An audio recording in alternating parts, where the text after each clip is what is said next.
Sarwendah. Belakangan ini ibarat medan magnet yang menarik perhatian publik. Tidak hanya ucapannya yang menarik perhatian, tetapi juga sikap dan tindakannya yang sukses mengundang perhatian. Salah satunya video Sarwendah yang dituding mengeksploitasi putrinya Tania Putri, anak hasil pernikahannya dari Ruben Onsu. Dari video yang beredar luas di media sosial itu, terlihat Sarwendah membiarkan kekasihnya, Gio Antonio Chandra, meminta Tania memijat punggungnya. Yang membuat netizen gerah dengan tindakan tersebut, itu dilakukan saat Sarwendah dan Gio sedang live jualan di media sosialnya. Dari situlah tidak sedikit netizen meminta Komnas Perlindungan Anak mengusut dugaan eksploitasi anak yang dilakukan Sarwendah dan kekasihnya. Dari video itulah tidak sedikit netizen yang dibuat geram dengan Sarwendah. Itu tampak beri luapan kemarahan yang memenuhi kolom komentar. Ada yang mempertanyakan tindakan Sarwendah hingga menyinggung Ruben Onsu yang disebut-sebut dihalangi bertemu dengan putrinya oleh Sarwendah. Ini terbalik pikirannya. Kok anak cewek disuruh menginjak laki-laki yang bukan siapa-siapa pada saat live, sementara si anak dipersulit bertemu bapaknya. Ruben Onsu, kasihan anakmu disuruh begitu. Selain soal dugaan eksploitasi anak, permintaan maaf Sarwendah juga sedang ramai menjadi sorotan. Salah satunya datang dari psikolog senior Lita Gading yang menuding permintaan maaf yang disampaikan Sarwendah mengenai kegaduhan yang terjadi saat ini semata-mata dilakukan agar tidak terjadi cancel culture alias boykot massal dari netizen. Tudingan itu bukan hanya spekulasi melainkan pembacaan psikologi Sarwendah yang belakangan mendapat respons buruk dari netizen.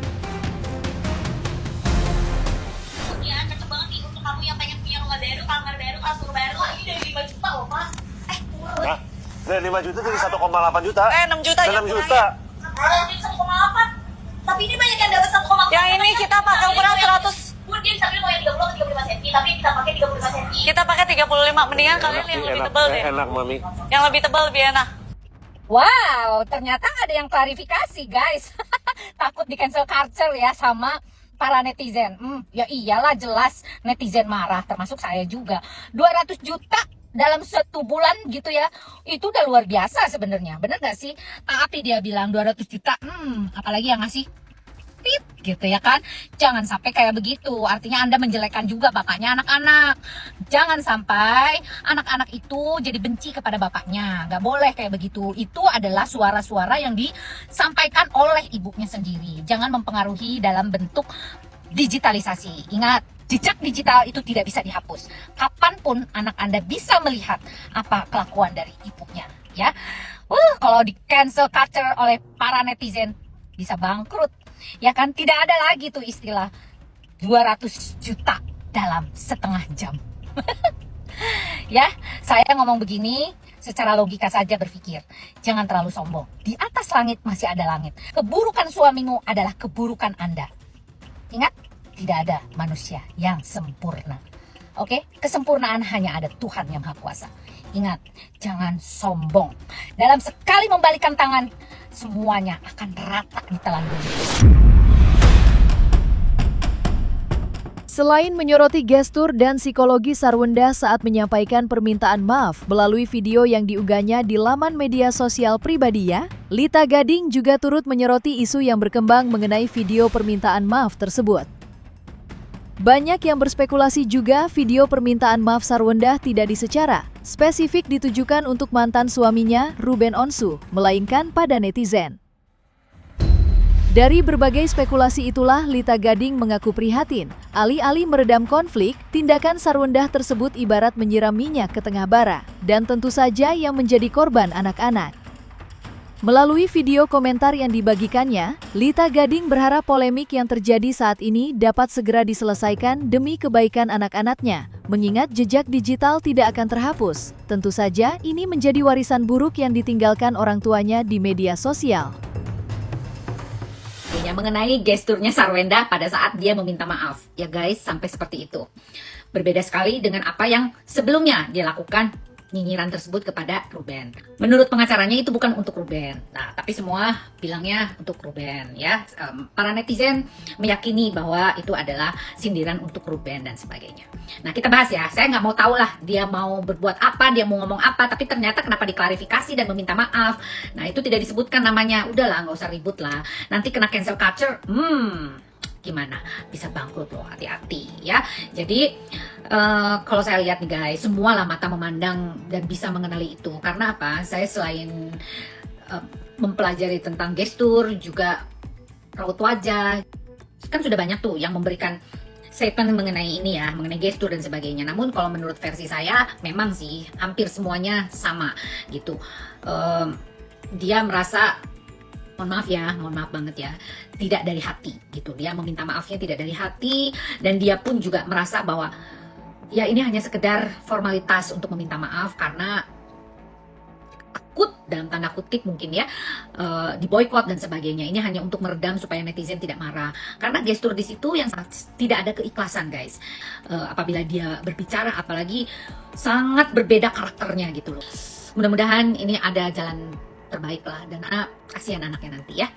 Saya sih menginginkan hal ini sudahlah selesai dan jangan banyak yang ikut campur, karena yang saya lihat ini banyak sekali intervensi dari luar nih, katanya saudaranya lah atau timnya lah dan sebagainya. Jadi kembali lagi ya kita harus menyadari kedua belah pihak bahwa mereka mungkin di sisi lain ada saling ketidakpuasan ya dalam menyelesaikan masalah ini. Jadi kita sebagai netizen ya sebetulnya sebagai penonton sih ya guys ya, tapi karena itu sudah terucap langsung pada saat dia live, ya itu yang membuat netizen marah. Oleh karena itu saya ingatkan lagi, kalau dalam kondisi live itu betul-betul harus disaring dan betul-betul jangan terpancing dengan omongan-omongan netizen yang ada di sana gitu loh. Bener gak sih? Ya udahlah, gitu aja. Ya, memang tidak bisa dipungkiri video Sarwenda yang menyinggung soal uang nafkah anak dari Ruben Onsu. Senilai 200 juta belakangan ini mendapat sorotan tajam dari banyak kalangan, tidak terkecuali artis Natalie Hozier yang pernah mengalami cancel culture, turut menyoroti video Sarwenda dengan memparodikannya.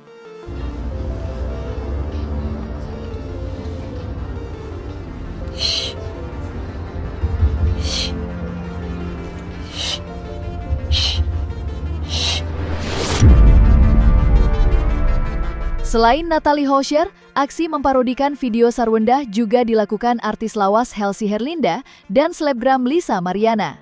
Keduanya kompak memperagakan video Sarwenda mengenai uang 200 juta, khas dengan mimik mukanya yang judes. Gue juga gak butuh duit lo. Sorry.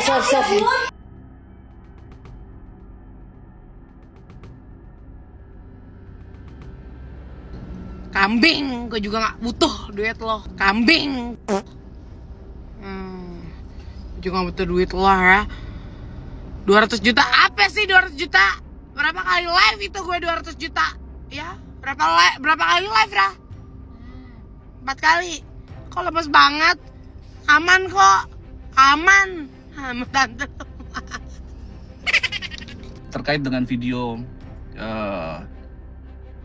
mungkin persepsi orang jadi berbeda-beda ya. Saya menonton video itu, memang video itu menurut saya bisa dipahami berbeda-beda, tetapi prinsipnya menurut saya tidak ditujukan kepada RO, menurut saya ya. Karena saya juga diskusi dengan pihak mereka ya, mungkin pada saat itu disama-samakan silakan saja, tapi tidak ditujukan kepada RO ya, karena di dalam video itu saya lihat juga tidak ada menyebutkan RO sama sekali ya. Ya aku kaget sih ngeliat video-video yang beredar ya, sangat menyayangkan karena gini loh, Wenda itu kan public figure itu punya fans, punya followers, dan dilihat oleh masyarakat, jadi contoh yang baik mestinya. Dan dia juga kan punya bisnis. Dalam bisnis itu attitude itu penting. Dalam industri entertainment, karir keartisan, attitude juga sangat penting gitu, dan itu juga menjadi contoh buat masyarakat gitu. Jadi harus dijaga dengan baik gitu. Dan ketika lagi nge-live itu kan tahu ya, orang yang profesional tuh tahu ketika lampu nyala, kamera on, standby, itu udah harus jaga sikap. Jadi semua materi yang disampaikan oleh S dalam postingan itu kami melihatnya tidak ada kaitannya sama sekali dengan klien kami Ruben Onsu. Karena tidak ada satu kalimat pun yang menyatakan permohonan maaf kepada Ruben Onsu karena sudah artinya itu disindir ya dengan kata-kata cong misalnya, kemudian dengan kata-kata 200 juta itu meskipun artinya tidak terang-terangan, tapi kan kita tahu ya sekarang perseteruannya itu antara S itu dengan siapa, dan kalau ada kalimat-kalimat seperti itu misalnya sindiran-sindiran seperti itu pasti ditujukan ke siapa. Tapi kan tidak ada satu kalimat pun permintaan maaf kepada orang yang telah dicederai hatinya, harga dirinya di depan publik. Jadi kalau kami melihatnya itu sah-sah saja.